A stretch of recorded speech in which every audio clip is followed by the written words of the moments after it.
Welcome to another virtual episode of the Boardroom. Matt King, thank you so much for joining us. Happy to be here. I want to start this episode how I start all episodes, which is just give me an idea of your journey. Give me an idea of when sports started to play a big part of your life, and then how you kind of got to the point you're at now as CEO of FanDuel. Sure. So sports came to me pretty late in life. My family was not big sports fans. When people ask me what sport I was good at in high school, I tell them math. And usually that gets a little bit of a chuckle because every other stick and ball sport I tried, I was not too good at. I was an engineer in undergrad, and then I actually went from undergrad to McKinsey. So I started in consulting, and then was fortunate enough to get recruited into KKR, which is a big private equity firm in New York, after a couple of years at McKinsey. And from there, I really kind of learned a lot about operating businesses as well as investing in businesses. Had a great 11-year run at KKR. And as I got towards the end of KKR, we actually started to look at investing in a couple different sports businesses. Probably the most prominent of which was Learfield, which is the college kind of sports sponsorship business. And what I saw there was just really kind of the passion that sports fans have, and kind of how that can lead to really building really great businesses. And I also found the passion that sports fans have to be really infectious. And so after over a decade at KKR, I wanted to go do something that was kind of more fun and entrepreneurial. And I met the FanDuel guys and really fell in love with the team and the business model and the passion of the user community. And so I joined as CFO, was CFO kind of when we started about 20 million of revenue, was CFO for a couple of years, helped scale the business. We had some regulatory challenges as the product went mainstream, helped navigate those. Then actually left the business for a year and then came back as CEO about 3 years ago, really just with a view that kind of saw this opportunity to converge sports and media and gaming into something that's truly unique. And have been really excited about what we've done over the last couple of years, where we're now a 500+ million revenue company, growing quickly with millions of users, and just frankly having a lot of fun along the way. That's awesome. You hear so much about sports gambling, and people talk about when sports gambling is legalized, and you kind of hear that on a top level statement. And you hear even NBA owners talking about how they're looking at advancing the kind of in-game experience and the viewership experience as sports gambling becomes legalized. What is the roadmap, and where are we currently with sports gambling in the U.S.? And what is the roadmap to getting it to being something that's countrywide and is legal? Sure. So what I would say is just kind of the 101 is 2+ years ago, the Supreme Court overturned PASPA, which was the law that effectively restricted states from legalizing sports betting. And so what the Supreme Court did wasn't really legalizing sports betting per se on a nationwide level. It just simply allowed states to then start legalizing. And so you're kind of in this path, and 2 years into the journey of states making an individual decision about whether or not they want to legalize sports betting. So punchline is you have sports betting in states that represent, call it 10% of the population. And by the way, when I talk about sports betting, I'm focused on mobile sports betting as opposed to just simply brick and mortar, because if you really want to reach that broad audience, you need a competitive mobile marketplace. There's probably another 10% of the population that's in states that have legalized sports betting but haven't just turned on the market yet. And so you're calling it a little over 20% of the population is going to have mobile sports betting. And that number will probably go up another 10-15% of the population each year for the next few years. The big question is, it's never going to be a national law that authorizes it. And so the big question is Florida, Texas, California, and New York. When do those four legalize it? And each one's going to be a little bit different. Our hope is that in the next couple of years, you see at least 2 of those 4 legalize it, and then that'll tip you over more than 50% of the country has it. And I think you'll start to see a snowball effect from there. But it is going to be one that's going to take, unfortunately, years. And the real unfortunate part is this is something that's happening in the illegal market today. If you go Google Bovada or one of these offshore sports books, you can go place a sports bet anywhere in the US today. You're just doing it in a way that has no kind of link to the leagues or the teams. It has no link to tax revenue, and it has no link to consumer protection. So part of what we talk a lot about is, look, you want to legalize sports betting because it actually brings something that's already happening in the illegal markets and makes it legal and regulates it. So what's that point? Is it the 50% mark, or is it those states where it'll start to feel more mainstream and something that, like, I think the stigma's been removed, but where it starts to be in the common conversation about sports? Yeah, I think it's already there in a lot of ways. Like, to your point, there's a lot of the wink and the nod about it, and that's Yeah. getting removed. I think you'll see, if you look at it, kind of things through the lens of, each NFL season as a, for instance, the NFL has, gotten more welcoming of the category. I think you'll see some opening. But I do think, and you'll continue to see that. I do think a lot of the leagues and a lot of the media companies are looking at that 50% mark, though, and saying, once we're at half the population, then we'll really open up the ability and the willingness to talk about this in a very open way. And I get that perspective, because you don't want to be in a place where you're talking about something that for half the people watching, it would be an illegal activity. And so I think there's some logic to what they're doing. And I encourage, frankly, a controlled growth of the category to make sure that, we never want to be in a position where sports betting and fantasy sports are a detriment to the overall fan experience. We only want to be additive. And I think, having a managed growth trajectory and a managed set of integrations is a core part of that. And we're okay with that because we want to work constructively with the teams and the leagues. What leagues have been notoriously the most kind of accepting of sports gambling and worked with you guys? Honestly, everybody is now, of the big four, they're all embracing it, right? They all have, some level of partner authorization. And we as a company, we're the leader in online sports betting today. We've been on the forefront of saying, we think the right way to do this in terms of growing the category is to do it in partnership with the leagues. And so it's just a question of how do we create something that's a win-win for both the operators and the leagues. But all four have created some level of framework. It's interesting, different people have different sensitivities. Some people are open to talking about odds. Some people are open to, teams and markets where sports betting is legal, allowing them to do X or Y. And so it just really then gets down. They've all embraced it. It's just they really get down to each one individually has certain comfort zones and certain places they're not comfortable yet. Do you think, like, in a nutshell, everybody for the most part is accepting of it, understands that it's a part of our culture, has been forever, and is just about doing it at a certain pace because they're learning how it starts to be implemented and where it's healthy and unhealthy?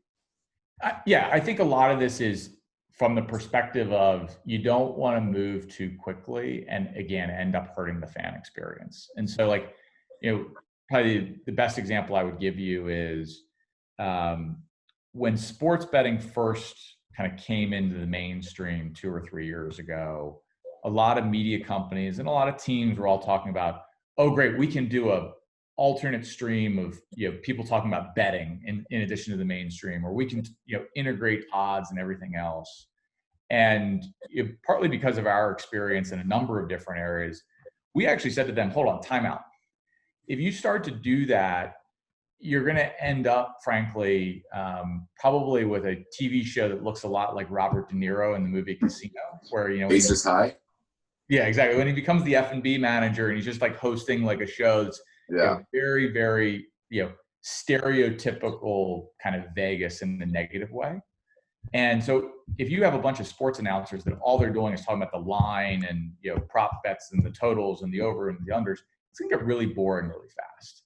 And so our point to our media partners has been, there's a much richer way to do this, right? Like seeing how the lines change, or seeing how, talking about a low probability event that suddenly happens, or seeing what people are betting on and talking about the weight of the book, that can actually make the storytelling about the game much richer.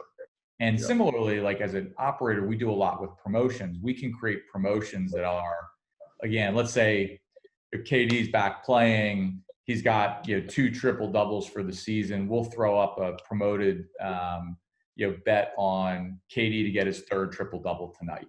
and really lean into what people are already talking about the game and create just a much better fan experience, even for people that aren't betting. And for us, that's the key part is we can do a lot of things with our data, with our perspectives, and with our product that make the experience better, not just for people that are engaging in our product, but for all fans. And for us, that's the acid test. But there are others out there that just have less experience than we do that I think left to their own devices, you'd end up with, three guys with slick back hair all talking about their picks for the night and call the 1-900 number, and for $5.99, I'll give you my lock of the week. Yeah. And so that's where it's just important to do it the right way. I'm not gonna lie though, Aces High with Ace Rothstein was a pretty special show, man. Aces High was a special show. It had but you could watch it for about the 5 minutes that you saw it on the movie. You wouldn't want to watch an hour of it. No, through his juggling. When the juggling came on, that was it. That's when the mob back home was over it. Exactly. Yeah. So in 2019, the end of 2019, how big was the U.S. legalized sports gambling business?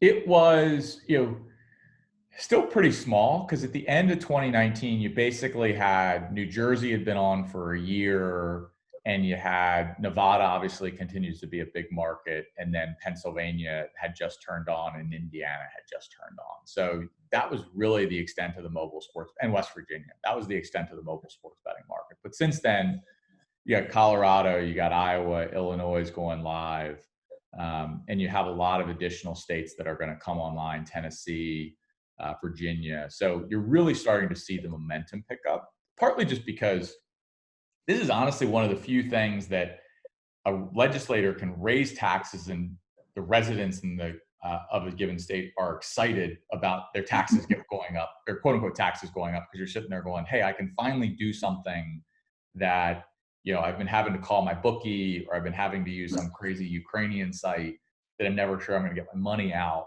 And I can finally do it legally with a brand that I trust, like FanDuel. Yep. So today, June 19th, where is sports gambling as it relates to COVID and the shutdown of Major League Sports over the last 4 years? And how did you guys have to react and are still reacting? Yeah, no, it's a great question. So it's been a really interesting experience. For us, one of the things that differentiates FanDuel as a company is we have the broadest product set of anybody. And so we have a fantasy business, a sports betting business, an online casino business, and we also actually operate the largest horse racing business in the country. And so what we've seen is actually the online casino business has done really well. And frankly, the online horse racing business has done incredibly well. Even though call it 75% of horse races in the country were canceled, people were just so starved for sports that frankly, a number of them, frankly, spent more time with horse racing or were reintroduced to the sport that, more often than not, they've been to the track before, they love the track, but they just kind of never really think about it. And suddenly when there's no other sports on, the idea of betting on the ponies actually becomes pretty interesting. So we've seen great growth in our horse racing business. On the sports side, I've been really proud of our team because they got super creative. There's the stuff you've read about, like Korean, baseball and things like that. But we've also created some simulated games where people can just, go in and bet on an NBA game, do a fantasy lineup on an NBA game that's just simulated. And so we just did things purely through the lens of how do we give our customers and sports fans generally just some entertainment in this kind of sports desert period. And we kept a lot of people active. We kept on in our fantasy business, about half the users we would have normally had were still on the site. They weren't really spending any money because a lot of what we were doing was free to play, but we gave them stuff to do. It might have been Madden, it might have been simulated, it might have been the drone racing league. We got very creative, but it was all about engaging people. And so it's been good. There's a lot of creativity, but certainly we're all waiting with bated breath for sports to come back and are planning some really fun things when we do get stick and ball sports back. Do you think, was there an opportunity? I hate to look at the COVID as an opportunity for anyone, but was there an opportunity for you guys in dealing with states, or as states look at themselves and the economy suffering, to say, this is one business that could sustain this? People are betting on cornhole and bass fishing. So is there a way to encourage the speeding up of some of the regulations because of this? Yeah, I think you will certainly see an acceleration because of this. We've been sensitive to not going into state houses, in the midst of this, pandemic specifically, and saying, "Hey, isn't now a great time to do sports betting legislation?" Because the reality is, like, they had to have much higher priorities. But as we've all settled into this new reality, you certainly have a number of states that are looking, going, we have a massive budget hole. Yeah. We have to figure out ways to raise new revenues, particularly in a lens that says we don't want to just add more income tax or do things that, kind of strangle an already struggling economy.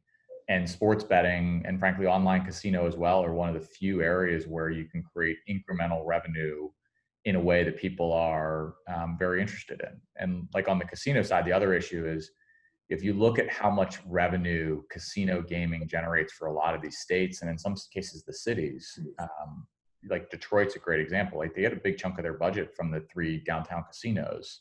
Having those off has a disproportionate effect on the revenue that's generated in those states. And so online casino is actually one of the few things they can do to replace the lost revenue that's coming from reduced casino gaming that stems from the pandemic itself, which is an effect that's going to exist for a long time. Yeah.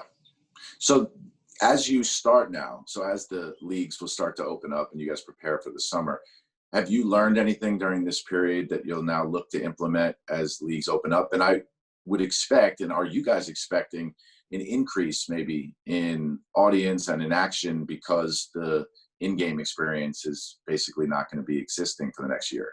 Or that's what we think. Yeah, it's a great question. We've seen a ton of engagement no matter what. Like, even if you look at when people are at the game, they're betting on the game. And so whether or not people are in the stands or not is, won't affect us that much. I think probably the thing we're most focused on is the potential volume of sports. If you think of, like, we actually ran a great promotion last year called the Sports Equinox, because it was one of the few days in a normal calendar where you had a hockey game, a football game, a basketball game, and a baseball game. And we did this whole really creative campaign and talked about how rare it's going to be that all 4 of these sports are going to play on a single day. And then you look at the calendar this year and you're like, well, it may not be as rare as it once was, because you might get 2 months of all 4 sports if we're lucky. And so the volume of sport that you could see in the fall, I think, is going to be really incredible, particularly when you then layer in some of how they're thinking about scheduling with just games on top of games on top of games. And you could have effectively, the NBA, it sounds like it's going to be March Madness for 2 weeks. Yeah. It's just going to be incredible. And so, from our perspective, we just want to lean into the fact that this is such a seminal moment, not just for us as a company, but for kind of sports as a culture, as well as, frankly, the role of sports in broader society, right? Like, people are just looking, there's so much pent up demand for sport. We view our job first and foremost as just to help amplify the positive sentiment that comes from that. And we know when we do that, our business will come back.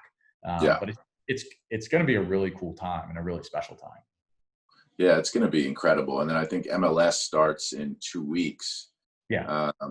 And I noticed that you guys have been in talks or are talking to a few of the MLS teams. And I know you guys have relationships with certain teams and in cities where you have operations like the Meadowlands. It's so successful.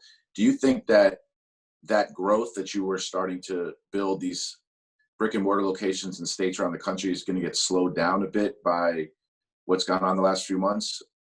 You'll see a little bit of a push out. So our strategy is, we see a ton of value in the retail sportsbook experience, particularly when it's adjacent to a stadium. So you mentioned the Meadowlands. The Meadowlands is the biggest sportsbook in the world. In a normal year, that thing will do north of $500 million of turnover a year. And more importantly, you go in there on an NFL Sunday or a college football Saturday, and there is no better place to watch sports in the world. It's just the energy and the camaraderie that exists there. Somebody's always up, somebody's always down, and it's an incredible experience. And that's an important part of sports. That's an important part of being a fan.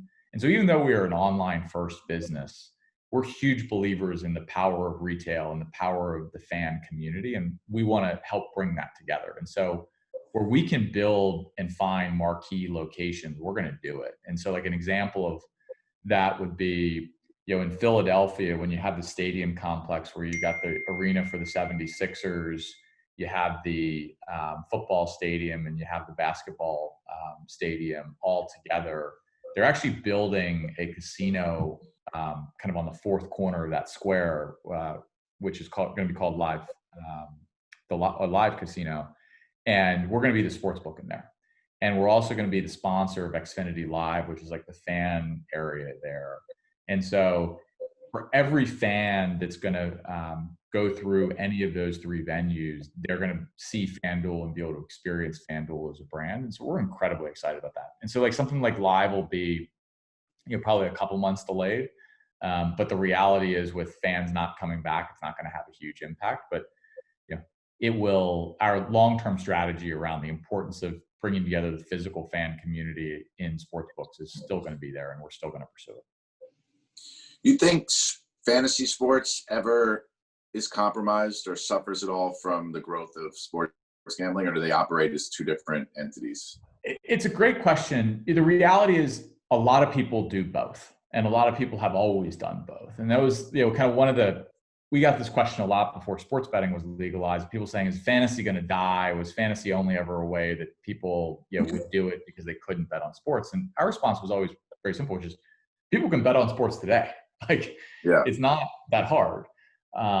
It's illegal, but it's not that hard. And so what we've seen as sports betting has come onto the scene is, the fantasy business is still incredibly vibrant and growing.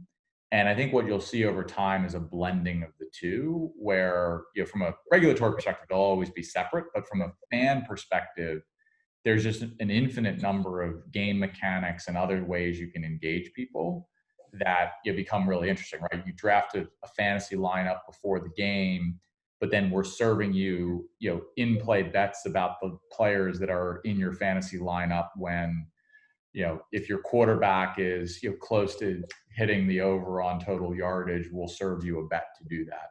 And it's a way to engage fans and further gamify the watching experience. And so we're excited about that. And similarly, we do a lot in like free to play as well, just all with this lens of how do we do the best we can to engage fans. Yeah. I think fantasy sports, if anything, has an opportunity to continue to grow outside of the common sports fan. Yes. And really won't have any real effect from sports gambling. And I have experience with both, so I can tell you that I plan on playing both for as long as I can. And I think that one probably does help the other. When you guys see this incredible audience now that you've built up and the amount of users you have, do you look at any other verticals that you may kind of look to add on? Is there a media component? I mean, have you thought about stock trading? I've seen so many people have went to stock trading during this period without live sports, or do you feel like it's important to stay focused on the mission? Look, you'll see us, I think, stay focused on kind of a sports-led proposition. I mean, the reality is we do have a big media business. So we operate 2 TV networks primarily for our horse racing, and then we actually operate a lot of digital media properties as part of our kind of sports business.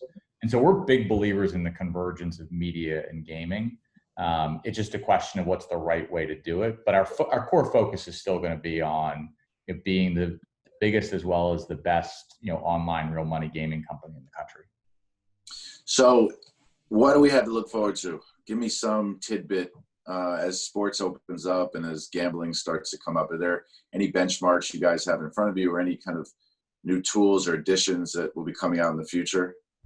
So I think probably the most exciting thing is you're going to see lots of new states coming down the pike. And so there's just a lot of people that, have been looking to be able to play our product in places like Illinois or Tennessee that, frankly can't today, and they will be hopefully by football. So that's kind of one. I think the second is you're going to see a lot of upgrades to our product just in terms of basic speed and user interface over the course of football. And then we continue, part of our view is we want to differentiate ourselves on the basis of having the most things that you can bet on of any of the other operators. And we've done that very successfully to date. Products like same game parlay have been huge opportunities and growth drivers for the business. And so you'll see more kind of product innovation like that over the course of football as well. Very cool. What's the competition? What's the landscape of the sports gambling world? Look, I think it's incredibly competitive. You have lots of people approaching it from different angles, lots of very healthy operators. If you look at it from a market share perspective, it's us and DraftKings are kind of 1 and 2 respectively. And then you have a number of kind of competitors in the rest of the market. We also operate the Fox Bet brand, which is a really incredible kind of new entrant, fully integrated with Fox Media in really very innovative and interesting ways. And so that's a brand that's on the kind of up and coming. And then you also have brands like PointsBet out there that are coming in from Australia with a slightly different tack. So you'll see lots of people trying lots of different things. I mean, I think what you've seen with the resonance of our product is just also the importance of not just product, but also brand. People want to bet with a brand that they know and trust. And we're fortunate enough to have spent 10 years building a brand that is one of the top brands among sports fans in terms of who they think about when they think about where they're going to place a sports bet. All right, last question for you. It's an easy one, softball, but I'm thinking it myself, trying to understand if it's as obvious as the answer being the Super Bowl or if there's something I don't know. What's the highest and most gambled sporting event of the year? Super Bowl would be the biggest, but if you in terms of an individual event, but the divisional playoffs are actually bigger days. Because if you think about it, you got two, like basically almost the same number of people, but they can bet on 2 different games versus 1. So a lot of action reverses. Yeah, a lot of things are moving. And so if you look at, the divisional kind of playoff weekends, those are typically just monster weekends. Yeah.